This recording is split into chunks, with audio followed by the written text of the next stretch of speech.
What is Gold Digger and who is its creator?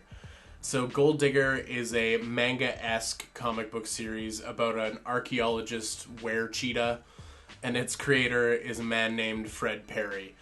Disclaimer, if you like Gold Digger, you probably won't like this video. If you can't take a joke, you probably won't like this video.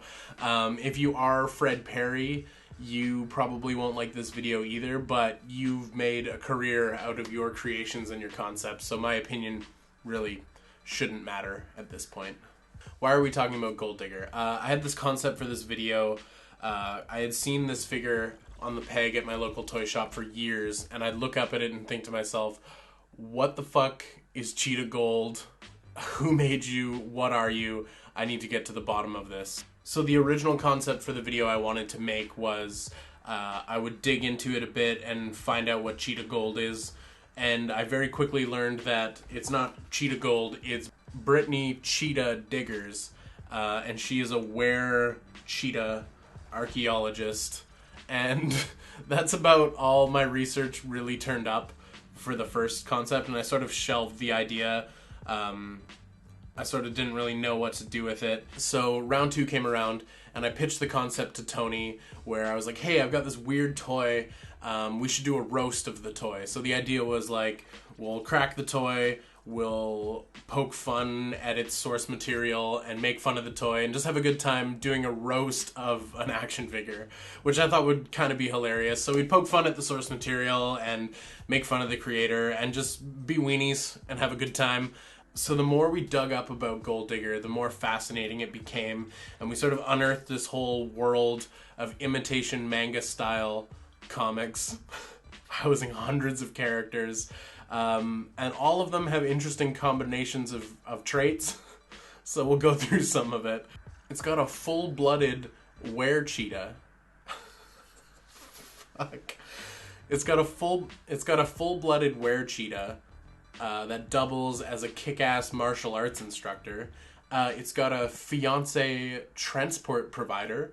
It has vengeful spy assassins, and a dragon who is a bad guy. Some might say a bad dragon. Whatever you do, don't Google bad dragon. You might be thinking, whoa dude, everything sounds ridiculous when it's out of context, and you'd be right, but like the well just runs so deep. So deep with Gold Digger. There's so much to dissect.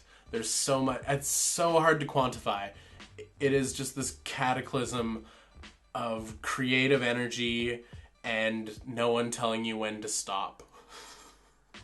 If at any point you want to take a look at this stuff, I'll throw some links downstairs to some archives, and you can sort of get a feel for Gold Digger for yourself. You don't have to take my convoluted backhanded words for it.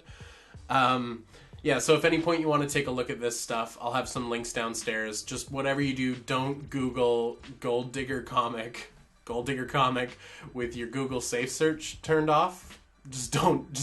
Fred Perry started Gold Digger in the 90s, and he also lent his name and work to these how to draw manga comics. And that's the part that I find so amazing, is that his influence on North Americans drawing manga-esque animal people is so evident. Like, I don't think we would be living in a world of like semi-socially acceptable fur fandom if it weren't for the contributions of Fred Perry. It's a comic about were-cheetahs with huge breasts that hunt for treasure and thwart dragons and make cringeworthy pop culture references.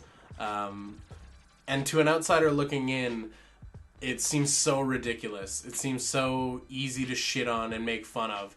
And part of me feels that way, but the real world influence of this comic, I think, is definitely worth acknowledging. It was made into a 3-part animated short that only got the first 2 parts made, and it's kind of watchable. If you're the kind of person that likes Mystery Science Theater 3000 and like the 90s X-Men cartoon, I think you might have fun with it. It's very Mystery Science in that you can't watch it without sort of making fun of every moment. And it also conjures up feelings of delusion when you know that the people behind it definitely thought they could pull off something as great as the X-Men cartoon. Those things I said, don't Google them. Don't do it. Do not Google those. So it's a fascinating gem on its own. So if you've got the stomach for it, give that a try. Fred Perry is able to keep his comic books alive with a series of Kickstarter campaigns that have anywhere from 250 to 600 people backing them. So he does have a really strong core following that keep his work alive and well. So he's still producing today, which is beautiful. So this toy that I felt was pure trash has kind of become a little bit endearing to me and charming in a way, because of its influence on the world and what it sort of means contextually. Like, I can't look at a panel of Gold Digger and not just see the high school sketchbooks of everyone who ever wanted to draw comic books. So Fred Perry definitely had his thumb on the pulse of anthropomorphic animal people in the 90s. Don't do it. Don't. So what is Gold Digger? It's a comic. It's an unfinished animated short. It's a toy.